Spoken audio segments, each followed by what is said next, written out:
So everyone, this morning here in Australia, we have Aduda Obuya, who is taking us through a chat session called Crucial Conversations.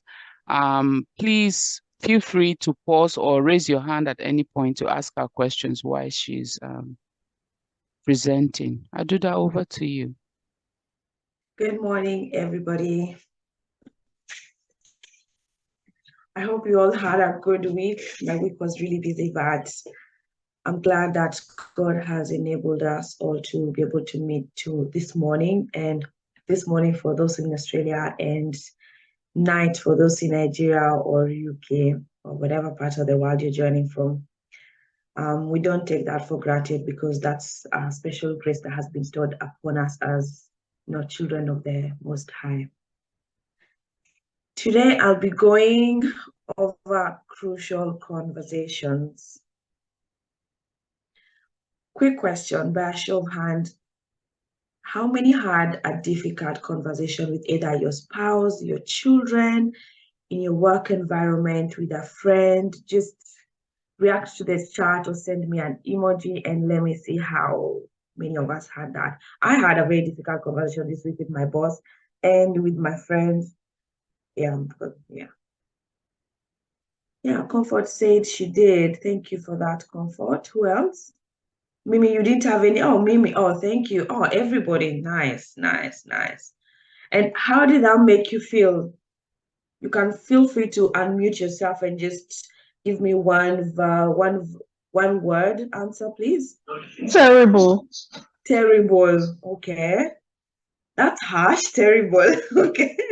Anybody else? Uncomfortable. Uncomfortable. Okay. So that means I felt uncomfortable within the first 5 seconds of the conversation, but during the conversation, my emotions changed. And at the end of it, I felt relieved. I'm pretty sure, I hope that is the case for Comfort and Mimi. Is that how you guys felt, or it was terrible throughout? Terrible throughout.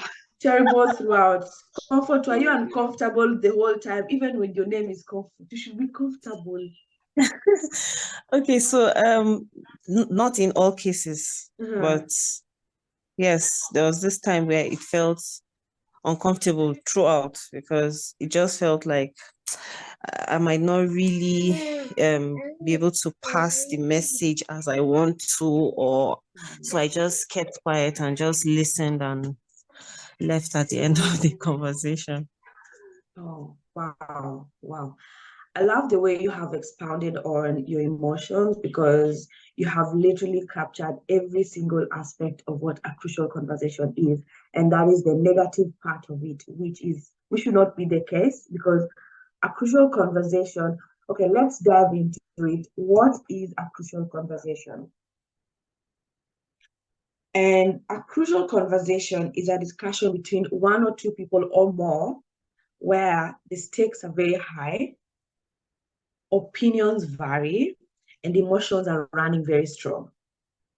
Okay, so if you just look at those three steps, you have stakes are very high. You either have something to lose or to gain, or you're in a position whereby it's do or die.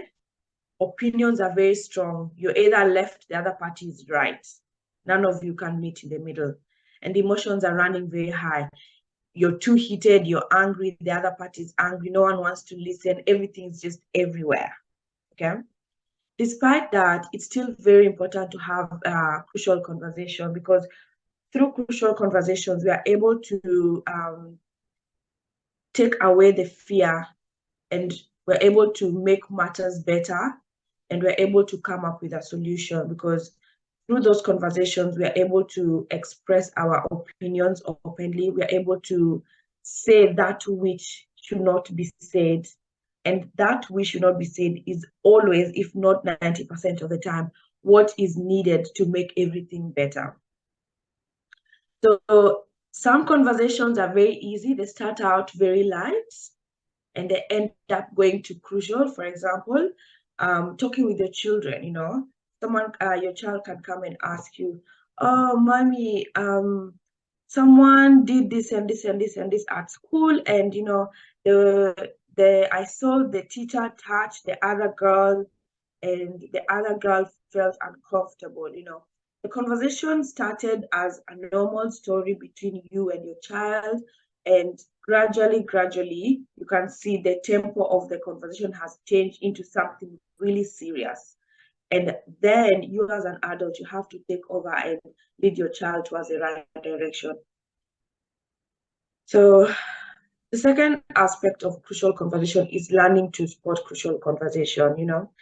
You have to stay alert for the moment when a conversation turns from a routine or a harmless discussion into a crucial conversation. Let me go back to the story that I was just using, and let me give more depth to it. Or you have a child and they all go to school, and we're in a day and age whereby, unfortunately, some people don't have Christ. And as much as we Christians, we try to preach the word, some people are just not receptive towards it. And all we have to do is continue praying for them.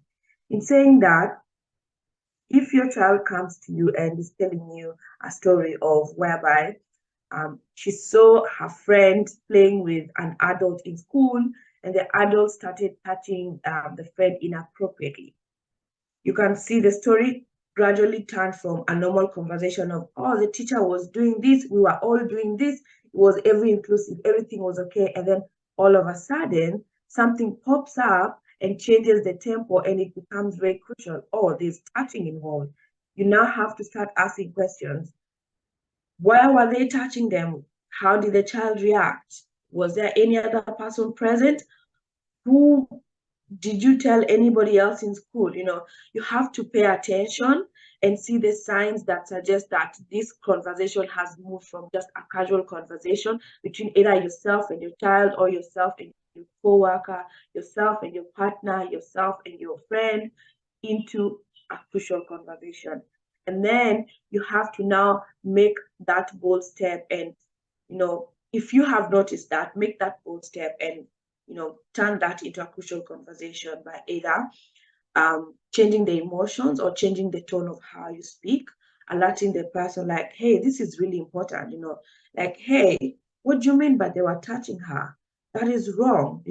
Change it for the child and let them know what is wrong and what is right and how to behave in that situation. And some of the signs that show that a conversation has become crucial is the physical signals. Physical signals such as, for example,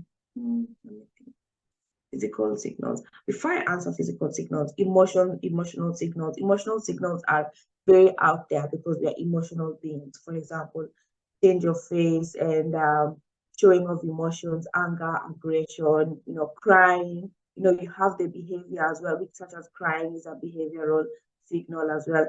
Physical, the way they do their body movements and all that can just alert you like something is not right. I need to change the tempo of the conversation and make it into a crucial conversation.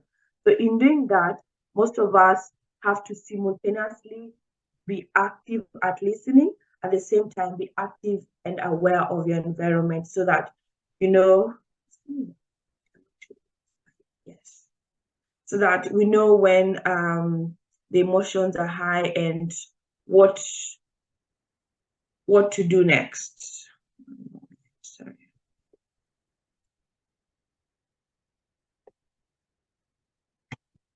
Sorry, I just need to do something. Okay. So Aduda, you see the fourth icon after display settings? Yeah. Would you click on that? Fourth icon after display settings. So to your left, I think. Oh, okay. So go. Yep, go. Yep, that. Okay. Good. Does that make it better for you guys to read? That's actually presentation mode. Oh. Yeah. So we have learned how to spot crucial conversations, and for we can go through some examples of crucial conversation. For example, yes, examples of crucial conversation. Number one, we have ending a relationship. I know we have some friends in our lives that probably they are taking much from us rather than taking much from us negatively. So, or they are always trying to portray the negative aspect of your behavior, or they're always trying to put you in positions whereby you and your partner are going to fight, or you're always excessively spending money. And when you review that relationship, you see that, well, I seem to be on the losing side. Sometimes you'll have to end the relationship. And it's always good to end a relationship on a good note, and just have that conversation with them and let them know that, hey, it's time for me to end this relationship between the two of us. Like one of our sisters shared earlier on before the session started, asking a friend to repay a loan is a very difficult conversation, because money is a commodity in life that is hard to talk about. Some people find it very hard to talk about money, especially we from the African community. We find it very hard to talk about money. We are not as open as our white friends when it comes to talking about money. A white person, you borrow them money, $50. You tell them next week, they'll call you next week. If you tell them next week, Friday by 12 o'clock, I will pay you. Next week, Friday by 12 o'clock, they will, in fact, on Thursday, they'll message and say, Comfort, I think I will need your services. Or I will need you to come and teach us how to ask for money back. Please, I really need the talent. I've been failing woefully in the last couple of years. I need it. You know, they'll message you on Thursday and they'll let you know that, hey, you borrowed me $50, and as per our agreement, you are to return it on Friday at so and so time. Please let me know if anything has changed. And if something has changed, a white person may as well as tell you, like, there's interest going on it now. So, one moment. So we have to be open when it comes to having that conversation. I remember one of the things I said was, from a Christian point of view, which is a question I would like to pose to you guys. Do you think it's wise to give your friend money when you know you're going to get it back? Or should you just give and not expect having it back? Another type of crucial conversation is dealing with our children or rebellious teens. As we try to teach them, there are some conversations that always come up. Every conversation is crucial to a child because you have more experience as an adult and they have zero to none. So you have to constantly feed them information. And during most discussion, you find like your tone is always different. It's always serious. That is a crucial conversation because it's important for you to have and to tell your child, do not engage in drugs, do not engage in sexual activities. Why? Because of this and this and this. If you're trying to tell your child about God, that's a different thing. You won't be telling it to them as a casual conversation, like, hey, God exists, I serve God. They won't take you serious because they can see your actions towards them, like, oh, God is this, God is that. But if you tell them about God in a serious way and you show them the love that you have towards God and you're practicing it as well, they're able to pick that up as well, because children learn more by observation rather than by listening. So as your actions matters more. It has to correspond to your words as well. Another type of crucial conversation is if you're in a management position and that is giving unfavorable performance review, or telling someone who had applied for a role that, hey, you are not successful. This is a very tricky one, but as Africans, I know we do not engage that much with our in-laws, but asking your partner to talk to their parents to stop interfering in your matters is a type of crucial conversation that most married couples have. When you get married and you always find your mother-in-law into your business, and you as a woman, you don't know how to control your home yet. You're learning to control your home. It will get to a point whereby you have to tell your husband, like, honey, I know I love you, and this is coming from a really good place, but you need to tell your mother to scale back and let me learn to run my own home and learn to know how to do things in my own house. She has to give me that opportunity, that respect. That is a type of a very crucial conversation that most married couples have. And in the African community, it's 50-50. I'm pretty sure all of you know understand what I mean by 50-50.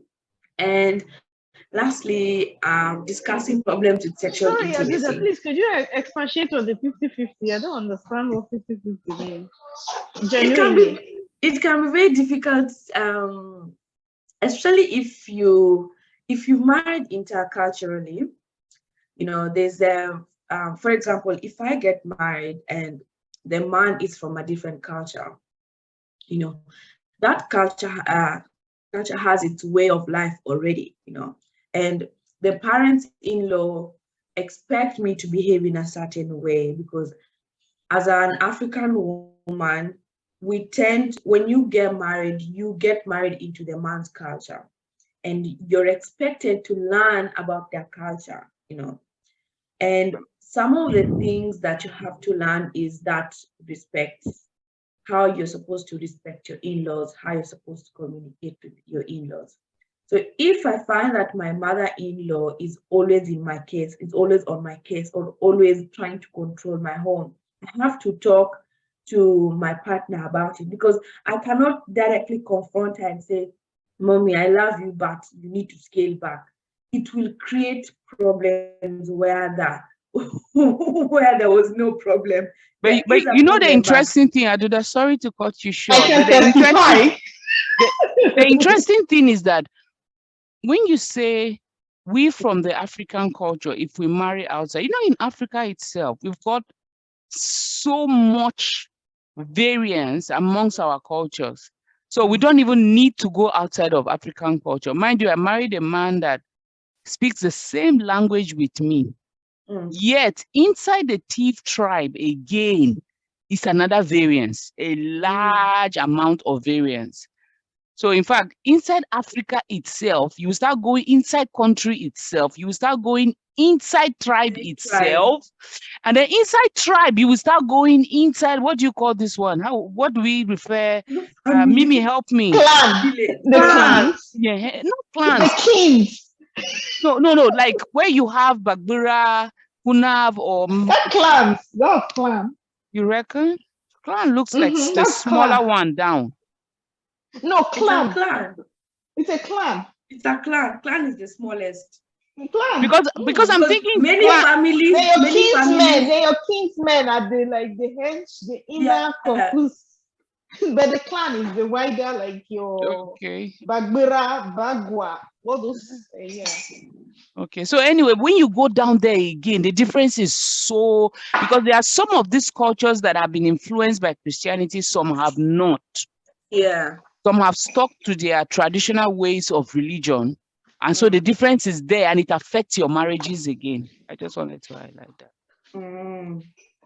Okay, I understand. But I'm pretty sure you all understand what I'm talking about. Having crucial conversations or conversations with your in-laws, crucial conversations with your in-laws can be very difficult, especially when there's the difference that is already there by default. You know, definitely we as Christians, I would say we as Christians, we should be, once we get married, that barrier is already broken because we're already practicing the same faith. All the things that come with the tribal differences and all that, we already get rid of them immediately because we are practicing a new faith, we are practicing a new culture of life, that is Christianity as a whole, you know. And lastly, as an example, is discussing problems with involving sexual intimacy, you know, between you and your partner, or when it's between you and your partner, who else, like, seriously? Does anybody have an example of a crucial conversation they would like to share that I didn't want to touch on? Okay. So I think one of them is when you, just like Comfort was saying people who borrow money and don't pay back. For me, it's a very crucial conversation because I don't like that air of asking somebody to pay me money when the initial agreement was the person said, give me this money and I'll pay it back. So like you said in the beginning, what I usually do is I just the flight reaction is the one, like I don't go there. I just avoid it. I just don't bother going there at all. So I would say that's one crucial conversation that I'm really, really asking God for grace to help me deal with. Because it's better I don't borrow that money than to borrow it and then be unable to ask for it back. Okay. Do you understand? Because I don't, yes, I understand. To be honest, just like you said, nobody likes crucial conversations because nobody, true. And in fact, one thing I wanted to ask you, you didn't see my hand raised up, was you said there are those physical reactions that come with it, like there's a way your body reacts to it. Like, how do you make sure that before you get into a crucial conversation, your body is not going on its way with those reactions, or how should I term them? Like your hormones are not leading the way. You know how you're not letting your body control your words and your action. Your attitude or your stance or your demeanor when you are having that crucial conversation. Yes, I will answer that question very, very soon. Just bear with me, okay? So like most conversations, they all start with dialogue, which is a successful conversation. A dialogue is at the core of every successful conversation, and there's always the free flow of relevant information between four or more people. And it comes to risky, controversial, and emotional conversation, skilled people to find your way around a dialogue. For example, we're all having a dialogue at the moment, and everybody's practicing a different skill set to be able to understand what I'm saying, to be able to chip in and know when to talk as well. I'm also portraying certain emotional skills while I'm talking to you. For example, using verbal cues, using my hands while I talk to you guys. You can see the expression on my face. We all have that skills that we do when we're having conversation or we are creating dialogues, okay? So people should be honest when they're expressing their opinions, sharing their feelings, to articulate their theories. Now, this is a short answer to a question Sister Elizabeth just asked. She has brought up the scenario of money, and I think that's a really good example to talk throughout our conversation, our discussion.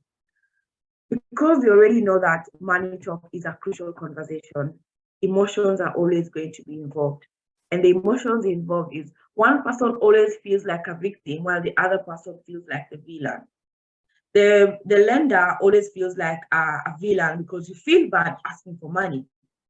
But in your honest view, you should be honest in expressing and telling the other person that, hey, I need my money back too because I also have plans, And the other one who borrowed the money is always feeling like the victim because they feel like they're at your mercy, And because of that conflict, every stakes are already high, the emotions are already boiling up.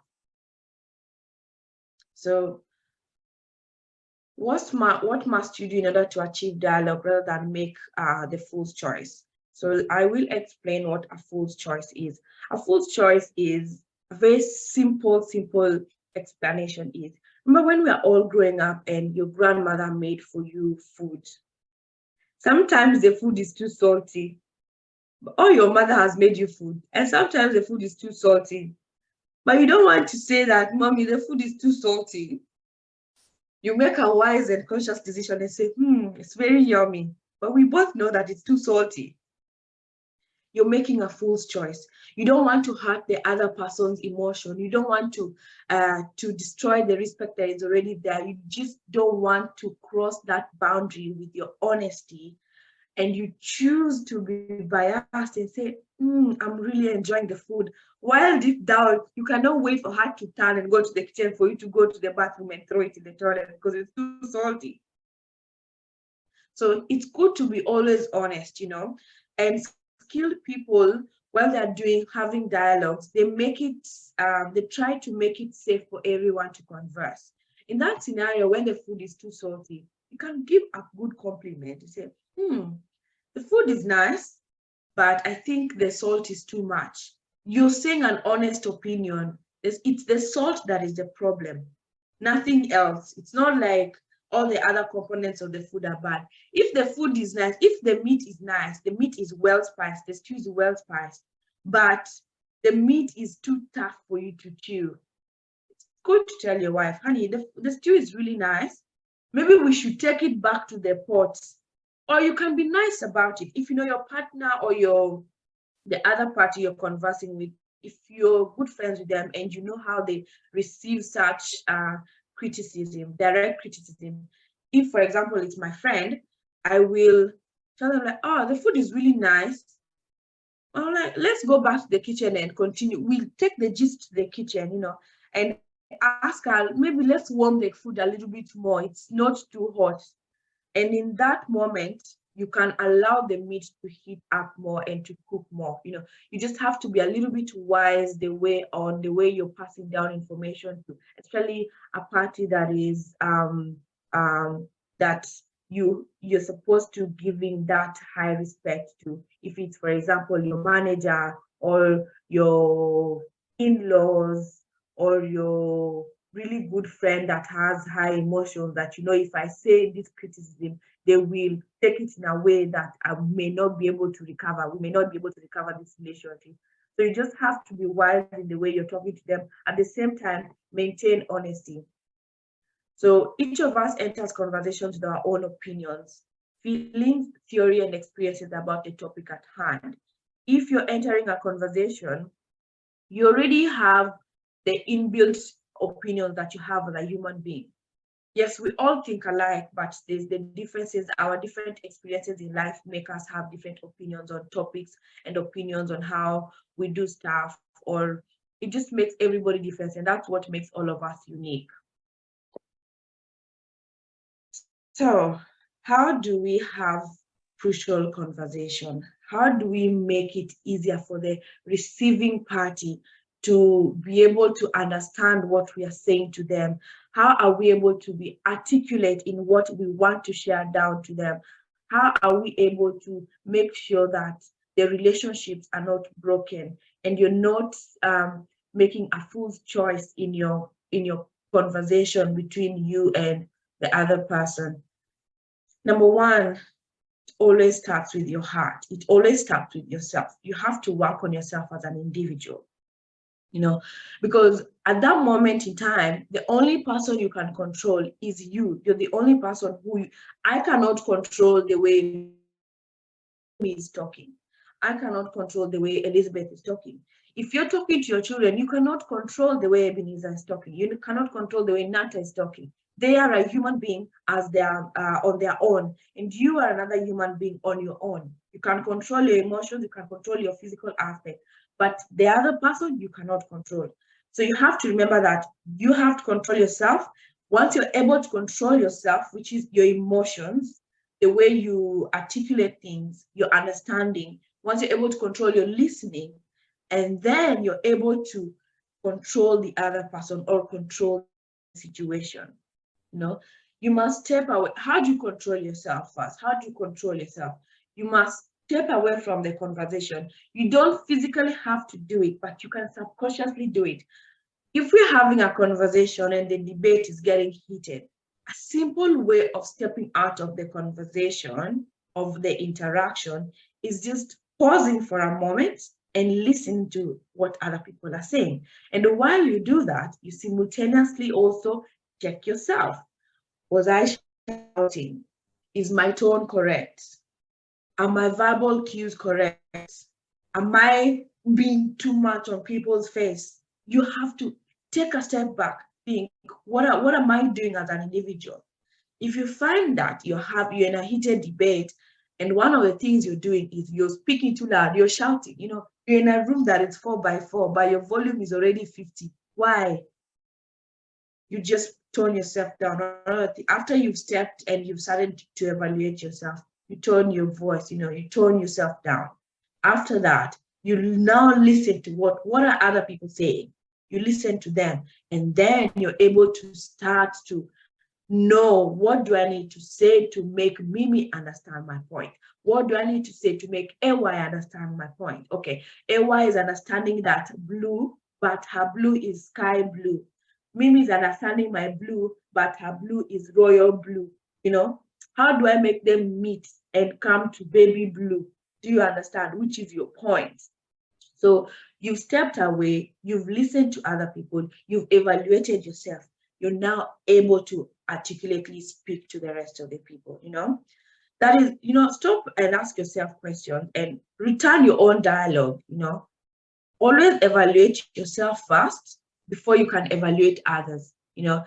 Jesus tells us that before we judge others, we should have already looked at the speck in our eyes.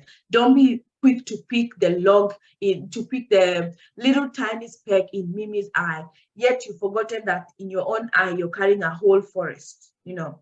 Don't be the type of person who's always quick to judge others, yet you've forgotten that you as an individual, you're also prone to mistakes, you know. And then after you've worked on yourself, the second step is focusing on what you really want. So what do you want? What do you want Mimi to understand? What do you want AY to understand?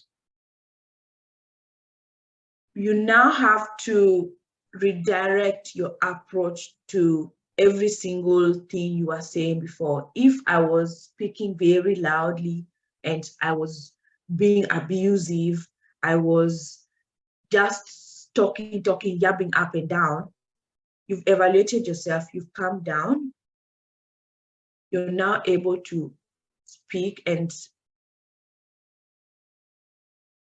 articulate yourself to other people and allow them to talk as well. And then you're able to focus on what you guys are talking about, because you find that when you've not worked on yourself as an individual, you guys end up repeating the conversation over and over as you go.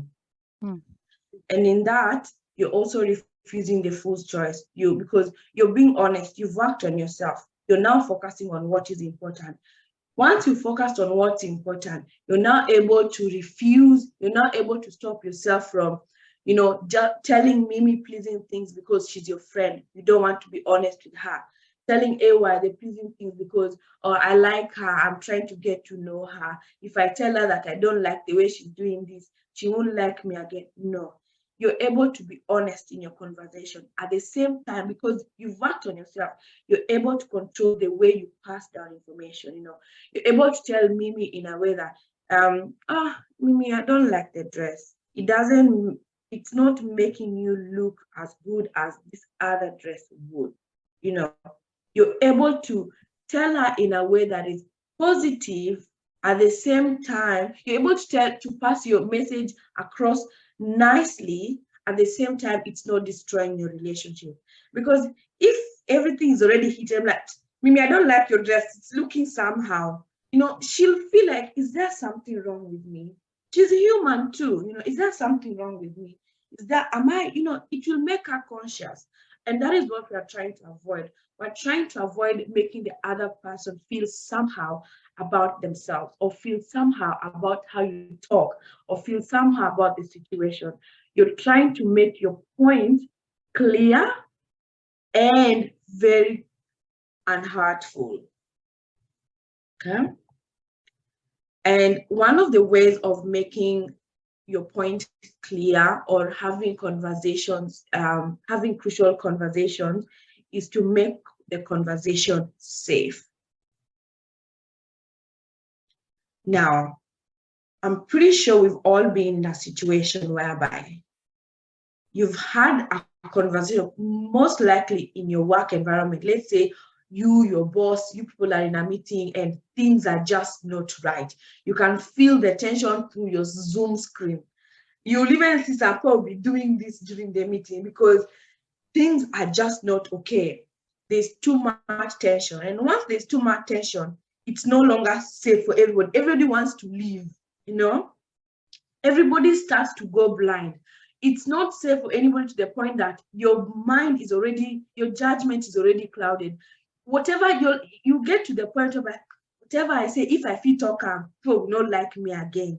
But why would you get to that point where you're saying, if I feel talk, nobody will like me again? No, you should not get to that point. You should be able to handle a conversation in a mature manner where you're able to pass your point and you're not able to cross that boundary whereby there's tension. Tension is unsafe and safe zone. A perfect example is if your partner does something that you don't like, let's say you guys were supposed to go on a date and your husband calls you and say, babe, work is really busy. I can't make it today. I'm already held up. I'm finishing at 6. I know we're supposed to leave the house at 7, but by the time I leave the office at around 6:30, I'm not able to make it to the house by 7 to take you out. Can we do it tomorrow?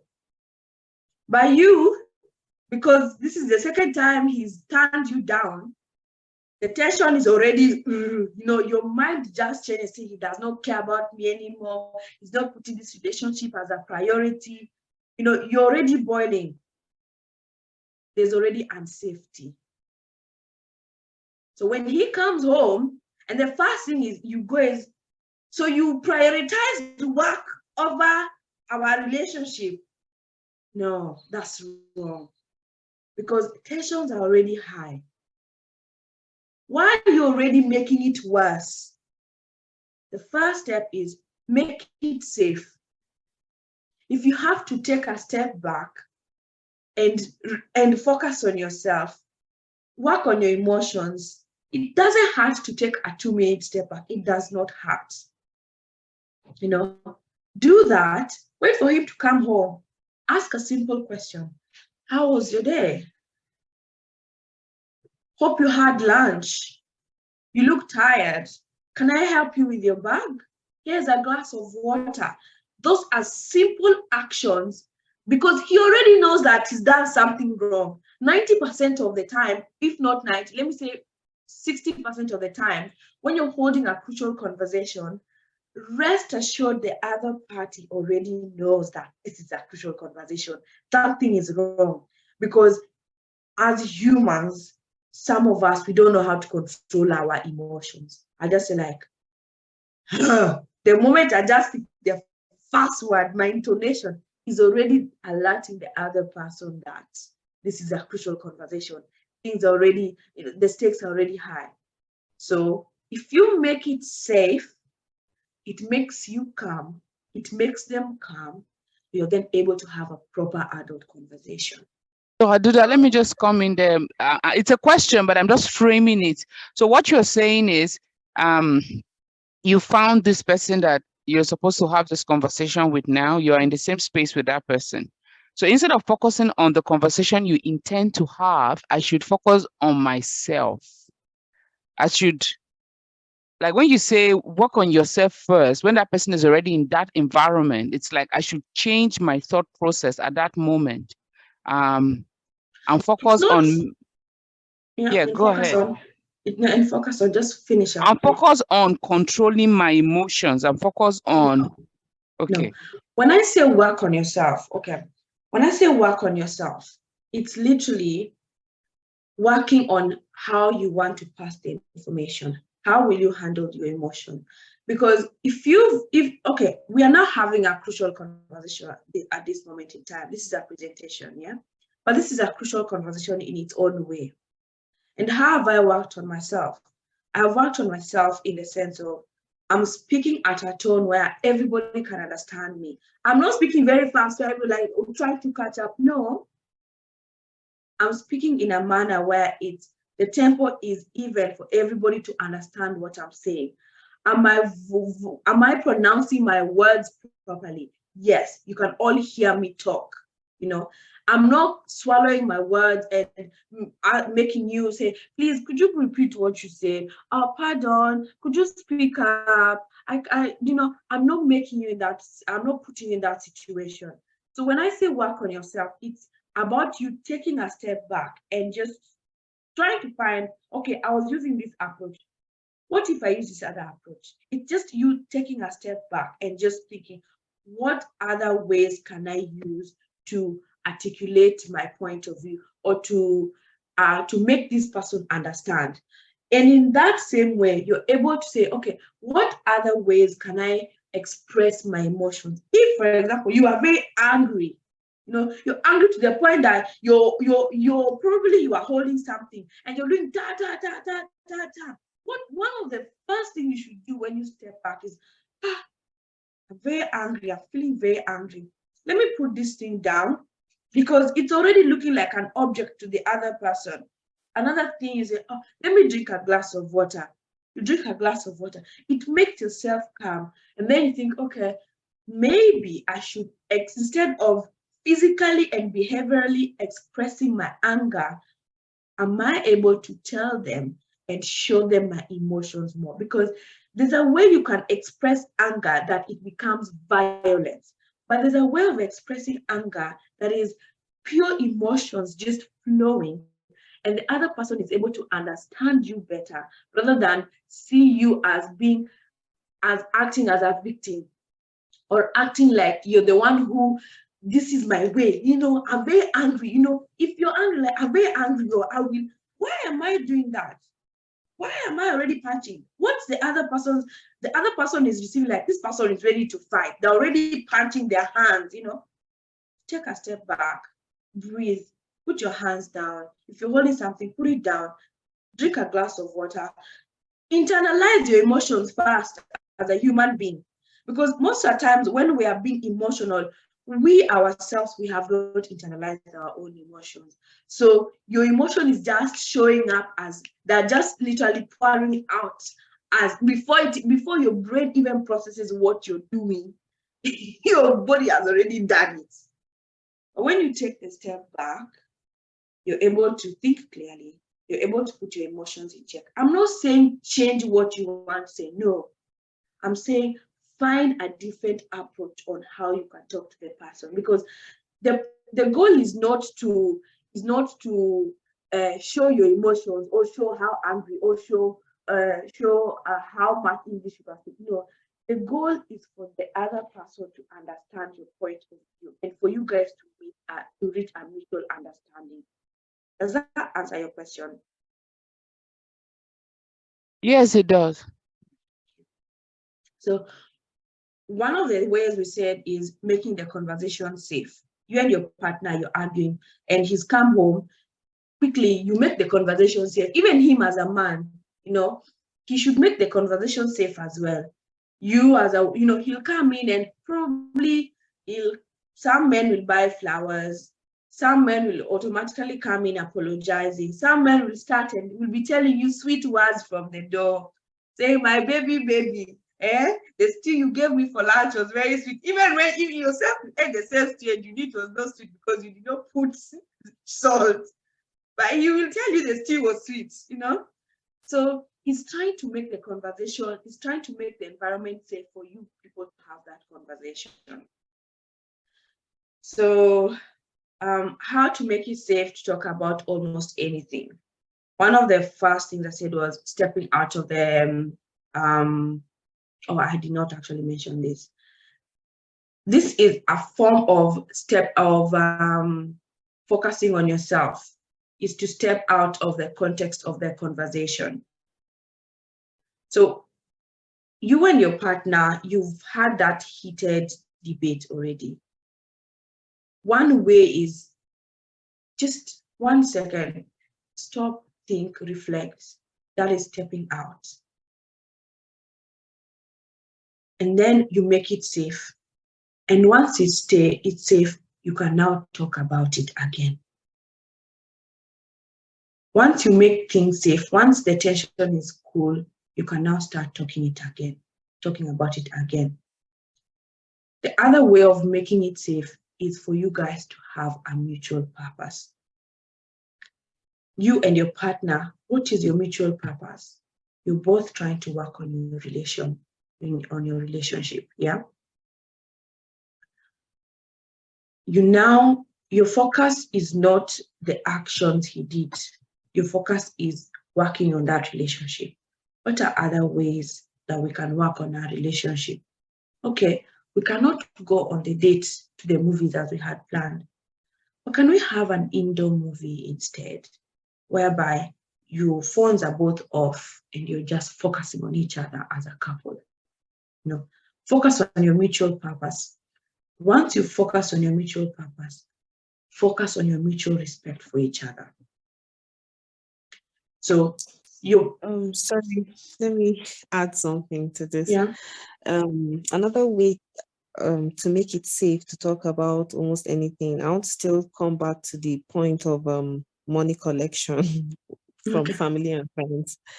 So what I do is that I don't even agree on lending anyone money over a phone call.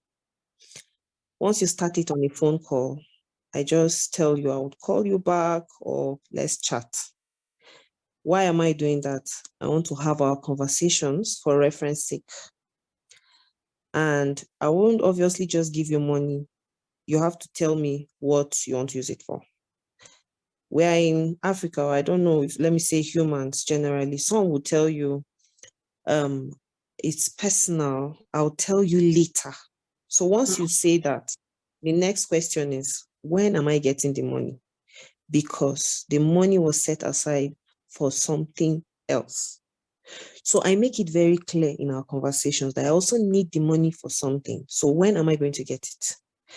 Before I do all of this, I want to be sure that is an amount that even if it doesn't come back tomorrow, it won't hurt so much.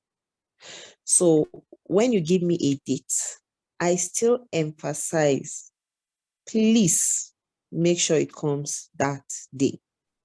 So 2 days before that day, I go, this is just a soft reminder. Oh, it was just like yesterday, I gave you this money and next tomorrow is already the dates which you're going to pay. I'm trying to make it very easy for us to have this conversation so that when that day comes, you won't start giving me excuses.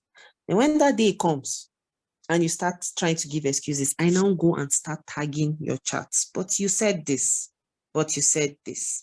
Can you see that if you come tomorrow, I won't really be able to give you? So when I do all of this, that money comes that evening because they are trying to create an avenue where they can come tomorrow. So I ask and I give reference. So that has always worked for me. And probably because I handle a lot of thrift. Like I'm always in charge of monies and people know, so people come to collect. So I just make sure I get all our conversations over a chat so that I can reference it. So, and it has worked, and I hope it will work for every other person. I think one thing that I've picked up so far is when we are borrowing money, we don't really like to share what the money is for. And I think it makes it easier for the lender to give us money if they know what we need the money for. If I borrow money from you and I need it for, let's say I need it for school fee, but tomorrow you see me with a new car,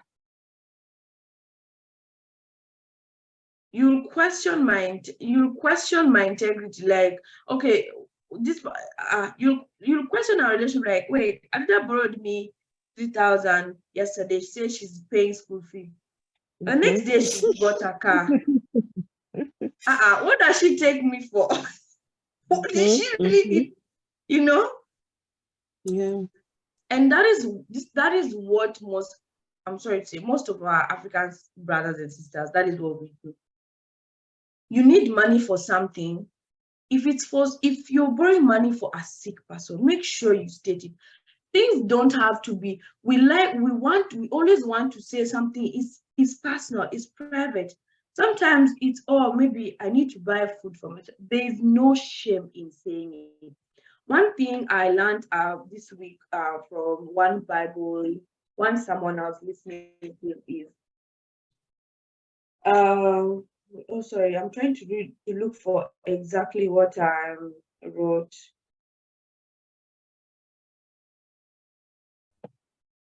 So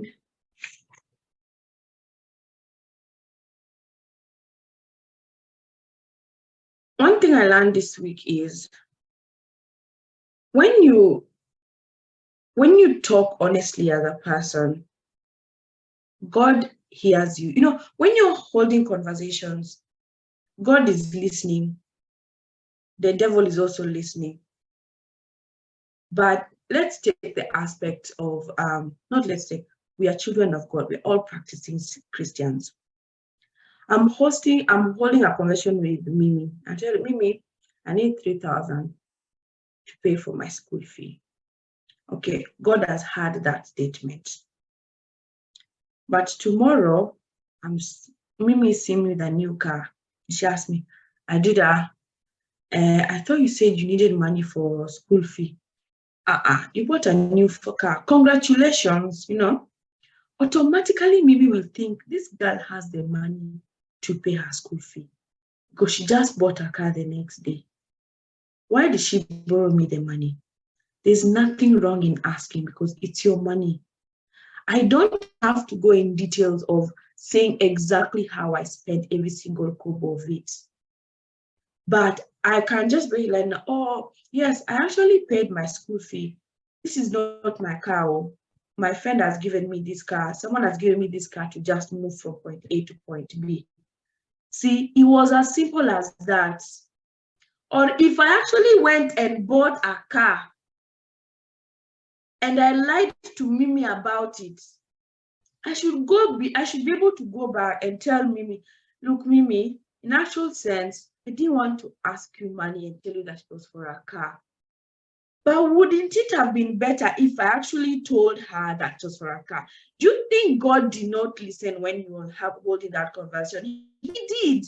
So the next time he wants to do, you have to repent about it actually, you know, because you're lying, you're sinning already against God because you're lying to Mimi, you're creating uncomfortable situations, and the angels are looking at you guys like, are we serious?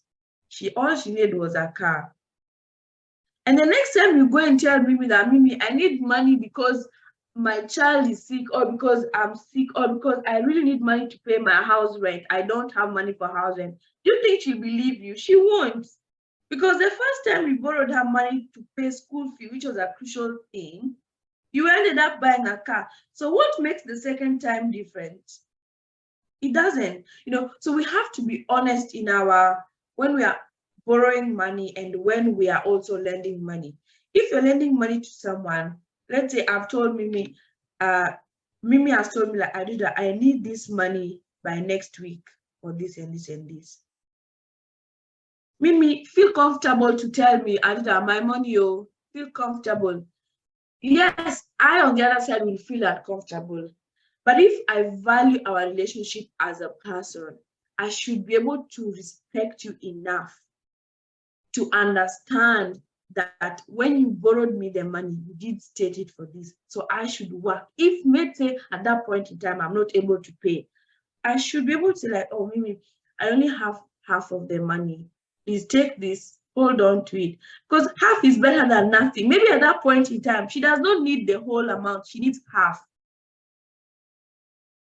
Give her that half, and then you guys can focus on the rest. But create that conversation. I think the main issue when it comes to borrowing money is we don't create conversation about it. We are not honest about having that conversation of, oh, I've borrowed you money. Call the person, tell them like, hey, you borrowed me money and I had this and this and this plan. You don't have to go into details. You can just say one or two things. Oh, I'm building my house. I need money for this. When do you think you're able to pay? Feel free about it. As long as the conversation is safe and you're able to, the emotions are no longer that you've stepped back, you've gathered your thoughts, you know, you're both in a safe space, you should be able to talk about it. You know, make a laugh about it. If it eases everything, make a laugh about it. So mutual respect is it allows the continuity of conditions for a dialogue. You know, once the other person once your partner perceives that you don't respect them, or once the person you borrowed money perceives that, because they borrowed me money, they think they can talk anyhow, the respect is no longer there. They do not want to continue that conversation. Everything now turns, you know, Have that respect between the two of you, and then you're able to hold that conversation very well. On to our next slide. Oh, now, last but not least, apologize when appropriate during a conversation. You know, if you say something and you don't mean it, for example, if I express my anger too much, let's say I was holding something, I was doing fast and fast. After putting it down, I'm sorry, I apologize. I did not mean to be banging my feet. Look as if I want to punch you. You know, I was angry and I did not know how to express my emotions. You know, I put the pen down so it doesn't look like an object. You know, apologize. It makes the other person at ease. It makes the other person understand that, yes, this person respects me. This person respects our conversation, you know. Contrast to fixing the misunderstanding, you know. Sorry. Instead of always focusing on do not. Look for ways, or use the do part of it. For example, your part, let's go to the money thing. Do not go and tell them like, I knew you would not pay me back anyway. That is already creating a negative environment. Is there a better way of saying that? Yes. You can say like, okay, so at this point in time, it seems that you're unable to pay the money. Is it all right if I give you more time? Ask them a question. Say, oh, actually, I'm not able to pay money. I'm not able to pay you at all. I'm struggling financially at the moment. Oh, yeah, sure. Please give me 1 or 2 months. Okay, let's go on a payment plan. It was 3,000 me borrowed me. Okay, I'll pay you $100 every week or every month. As long as the $100 is coming every month. Oh, Mimi, I know I had planned to give you $100 this week for the payment of the 3,000 I borrowed you, but unfortunately, I don't have the $100 I have at the moment is just left for my feeding. Is it all right if I pay it next week? I skip this week and pay it that next week.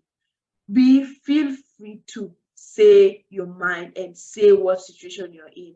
When you turn you stop using the negative words and use positive words, it encourages the other person to continue that dialogue between the two of you. It encourages the other person to say their mind, and it makes you guys reach a conclusion faster than you thought, because the mutual purpose has already been reached. You guys know, okay, we're trying to find a way to pay our money. That's it. Now, none of you are talking in a way that is condescending or that is abusive to each other. The environment is already safe.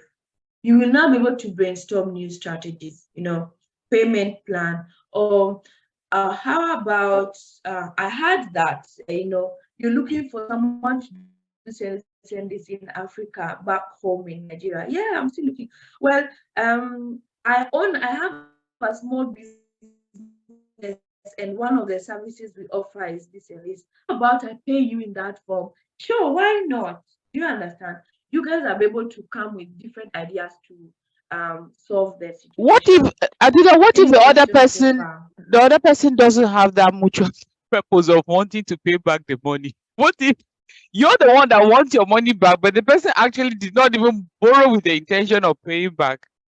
That's why I said you need to create that conversation. Okay, Mimi has borrowed, okay, you've borrowed me $500, yeah? And I have no intention of paying it back, yeah, because I know I do not have the money to pay you back. Instead of you to come and tell me like, Aduda, I knew you would not pay this money back. Aduda, I knew you were like this.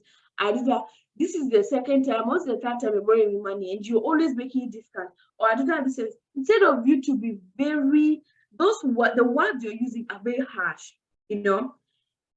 think of it as you on the other, where that person's shoe. If someone is using those exact harsh words to you, how would you react? How would you feel? You'll not be happy. So definitely I will pay back. Sorry, Aduda, I will pay back. Exactly, but that you'll pay back, and then you'll find the relationship is now destroyed. And another thing is that we have turned this thing into money issue, but crucial conversations are so wider than that. It's not just about money.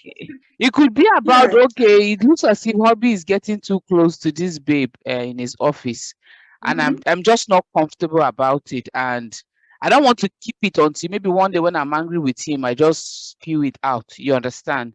It could be about issues like that. It could be about maybe I feel that hobby is not really doing so much in the house. It's not helping me with bathing the kids or washing the dishes or cleaning up the house. That's also a crucial conversation. So, in as much as money seems to be that thing that we are all turning it into, it's really, to be honest, it's really the least of it when it comes to crucial conversations.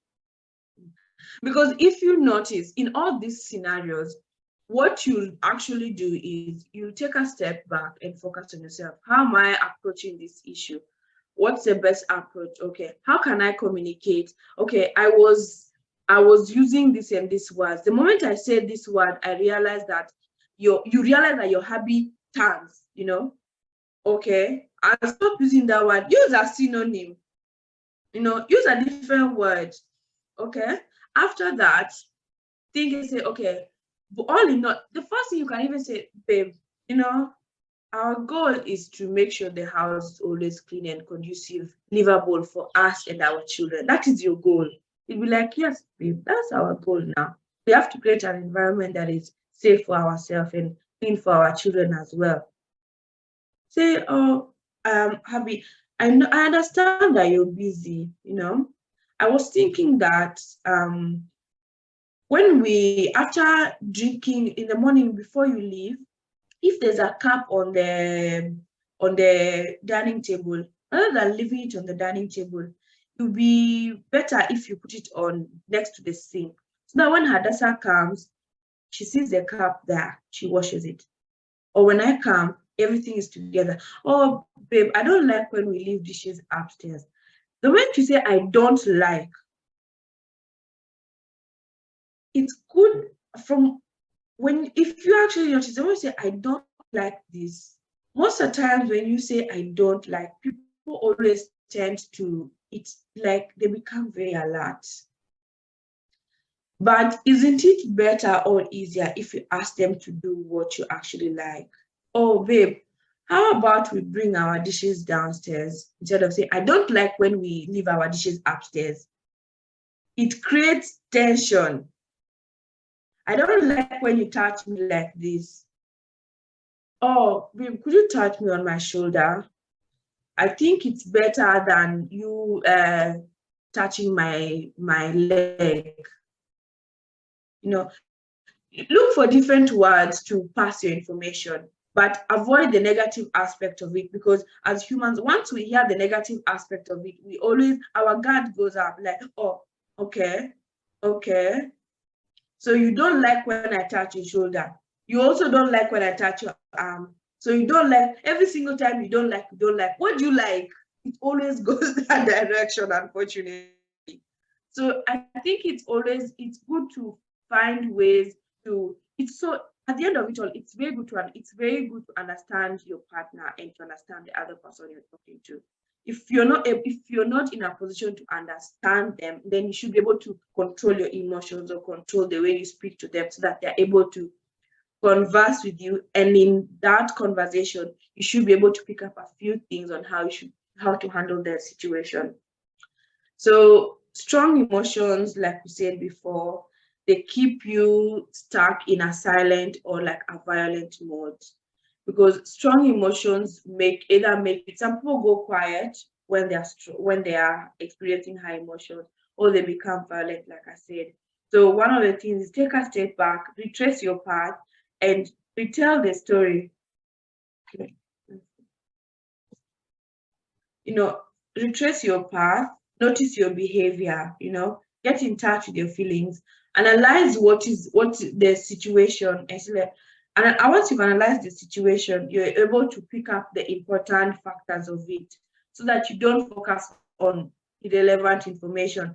Sometimes your disagreement with let's say your partner or even your boss, let's say the disagreement between you and your boss is the fact that you feel very overworked. You're always complaining. Oh, you keep on adding more tasks.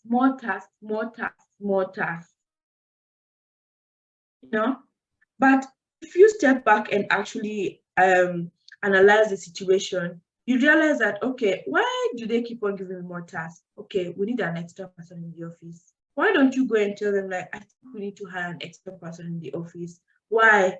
Because of this and this and this and this and this. Be able to analyze the situation, and then once you've analyzed the situation and you've picked the most important factors, the actual fact that is making the situation uncomfortable, you're able to address it rather than addressing probably little things such as this emotions being portrayed. The emotions have been portrayed because of the actual problem that is probably sometimes we forget to address, but we address the emotions. So avoid addressing emotions and actually address the problem. Once you've addressed the problem, it's easier for you to address the emotions that were portrayed during the scenario. So another thing is to retell this the story to yourself and notice your role in the problem. Am I contributing to my partner's behavior? Okay, you are violent during your debate, or you are shouting. Okay, how did my tone contribute to other people's behavior? Would I be reasonable? Why was I reasonable? Was I rational? Is it all right? How would I receive it if someone else is doing the exact same thing to me? Be kind to yourself and to others. Be able to analyze and then address the actual issue and not emotions. I don't understand. It's a very human thing for us to address emotions first, because we always think that if you're able to address the emotion, you're able to address the issue.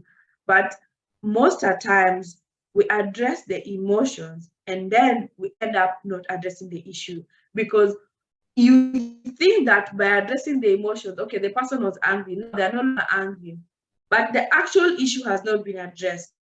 And in your thinking, you know that if I bring this issue again, the person will get angry. And then you're back to square one. So how about you address the issue? If it was because, let's say, your partner was leaving dishes, or they're not contributing to the development of the children, they're not contributing in, yes, let's say the children, they're not helping when it comes to bedtime, making sure the children have done their homework, spending time with their children and all that. They're not doing any of that. It's a crucial conversation to have with them.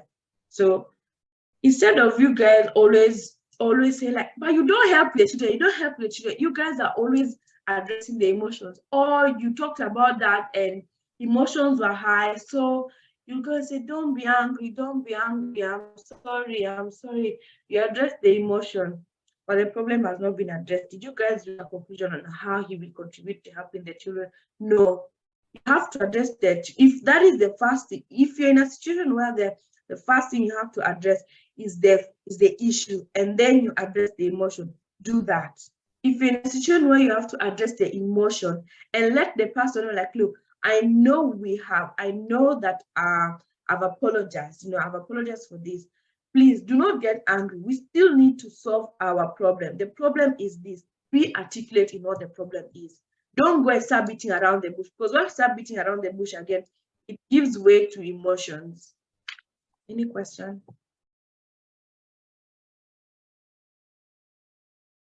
No question. The chat is so I'm going to stop the recording now. Yeah. Okay. Okay. So you've taken it? So how do you speak persuasively? You share the fact. So facts form the foundation of belief. So if you want to persuade others, don't start with the stories. Okay, I observed that blah blah blah blah blah.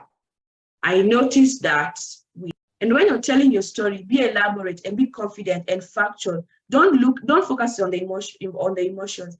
Look at the facts. What are the things contributing to this and this and this and this? Say that.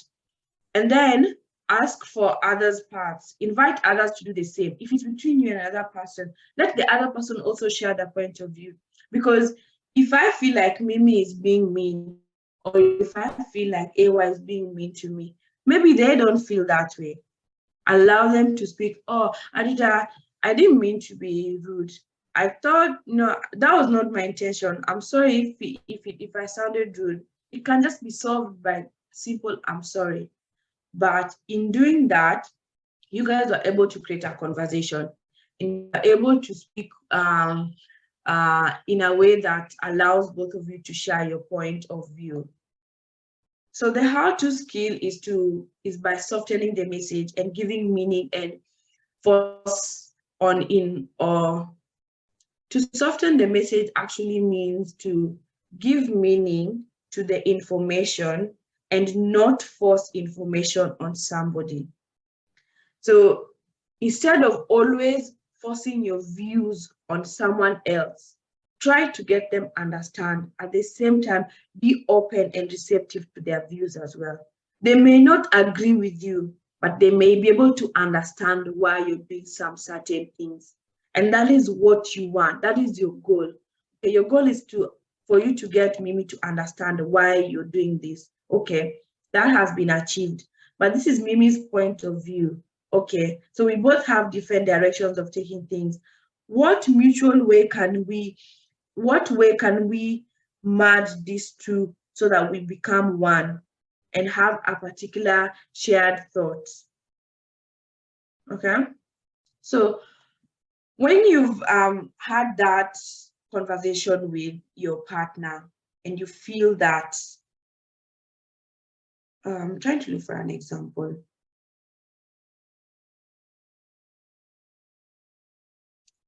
Does anybody have an example? So just reiterate the situation again. The situation is softening the message when you're in heated conversation.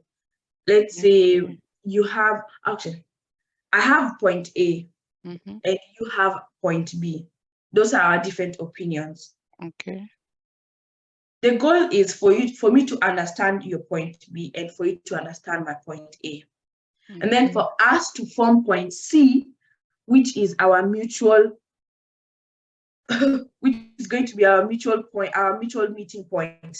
Okay, so this can be a situation where, say maybe B's sister from home reaches out to us at a time when we're already struggling here very seriously, and she wants money to start a business. So that's the point C, answering that sister-in-law. Yeah. Okay.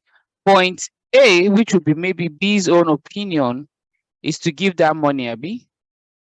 Point B is where I am saying that realistically we don't have, even for our own needs. So I'm just giving you an example to use. Yes. So how do we arrive at point C? It's where we still need to give her. She's still waiting. In fact, she's not going through B, she's going through me. So I still need to take our final decision back to her. So the point is, your husband has to tell you, the reason why I'm saying we should give her money is this and this and this and this. And you have to tell him, the reason why I do not think we should do it is this and this and this and this. Okay, what do you think is the best way for us to approach it? Okay, she's asked for 100. We don't have that 100, but we can compromise on 20, or we can compromise on 10. We go back to her and tell her, like, look, we don't have the money, but at this point, we can only give you 10 out of 100. to start somewhere. You have to look for the rest of the money somewhere, or you have to at least let it be a push. If she wanted to start, let's say, a catering business, and you're able to give her that 10, and out of that 10, she's able to sell to only 3 or 4 people, she should be able to make a profit. And out of that profit, she should be able to make more out of it as well. So sometimes you can even tell the person, maybe today I'll give you 10, and in a fortnight's time, I'll give you another 10. But you guys have come to point C. Instead of just focusing on everybody focusing on, but this is my point A, this is my point B. No, you have to be able to reach point C. Am I making sense? Because point C must be a unified point. Yes, a unified point. Okay. And like we had discussed, the steps for a crucial conversation is starting with the heart, and then that is focusing on what you want and what you and yourself, and learning to look for crucial conversation and making it safe, which is like apologizing when it's necessary, and mastering your story, which is focusing on facts and being able to retrace your paths. Okay. The other thing is, when you master your paths, make sure you share the facts, tell the story, ask for others, allow others to talk, encourage others to share their point of view. Don't be self-centered and only think about yourself. You should be able to let the other person pass their point of view. I think it's always good to just sometimes keep quiet and listen. Just let the person talk and hear them out before we do anything. And then explore other options, such as ask them questions. Okay, what do you mean by this? I don't understand this. Explain this, you know? And then you can now move to the actions, that is decisions, making conclusions, and how do you follow up? At the end of it, ensure you understand your environment is safe, and so that you guys are able to have a conversation and reach a mutual understanding. Okay? And then this was the one that really made it hard, because we've just been focusing on ourselves. What about the other person? You know, get ready to listen to them. Avoid overreacting. If they say something, don't be the first say, no, you're already overreacting. If you react in a certain way, it makes them feel a certain way as well. So if they see your actions, they'll hold back, but that's not what we want. We want to encourage them to retrace their path. We want to encourage them to talk. We want to encourage them to be honest in what they're saying, you know? Ask them what they're talking, ask them what they're saying, ask them a question if you don't understand it, you know? Confirm their feelings. Okay, is this how you feel?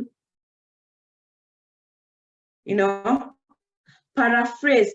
Okay, I heard you said that I left this upstairs on this day, and I also did this and this on this day.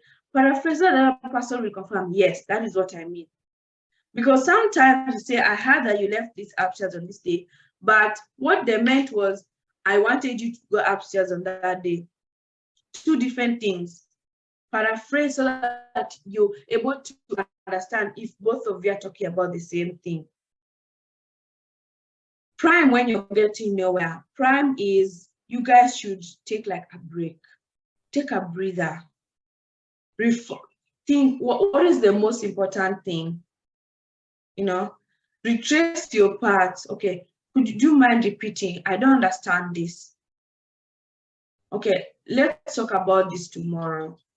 Can we talk about something else and then we come back to this conversation? You have to know when it's important to stop a crucial conversation so that both of you can have your thought process together and then go back to it. Conclusion. One thing that is a very human behavior is, when it matters most, we do our worst. When we are in very hard, crucial conversations, we sometimes tend to do our worst. when you're in a heated argument, you tend to do your worst. You hear of a story of, oh, the couple were arguing and the woman ended up taking the plate and hitting the man. Of the man who was so angry that he slammed the door on her face and he hit her and she fell. Learn to control yourself, focus on yourself, focus on your emotion. And then you're able to have the conversation. Ask the right questions. Focus on the facts. Don't be nitpicky. Don't pick on, but it was the salt, it was the this, it was the sugar. No. What was the problem? Is that what is important to you? Or is it more important to you that we work on our relationship? You cancel the date. Is the fact that he canceled the date more important to you? Or the fact that even after having a long day, he still came home and he said that maybe we should have it indoors. The fact of the matter is both of you are trying to work on your relationship, on an intimate relationship. You may have not gone out on that date to the movies to watch that movie, but you are able to sit at home for 2 hours. You two are able to have an intimate time together with your phones off, and you're able to talk your emotions and tell him, I want you to do this to make the relationship better. And he was able to do the exact same thing. Didn't you guys achieve more than actually going to the movies and just watching a movie for 2 hours and not saying anything? No. Be able to learn what is the most important factor, what is our end goal, what is our mutual purpose for this conversation, and then what are the solutions that what are the steps that we can take to reach that mutual conclusion. That's it. Thank you so much, Aduda. That was really in-depth. You really, really, really took your time doing this. We really appreciate that effort. Does anybody have a question or something they want to add? Something that's pressing on your mom, and you know those kind of popcorn feeling. Do you have a feeling of something that popped in your mind as you listen to Aduda speak? Or I should stop recording before I go talk. Okay.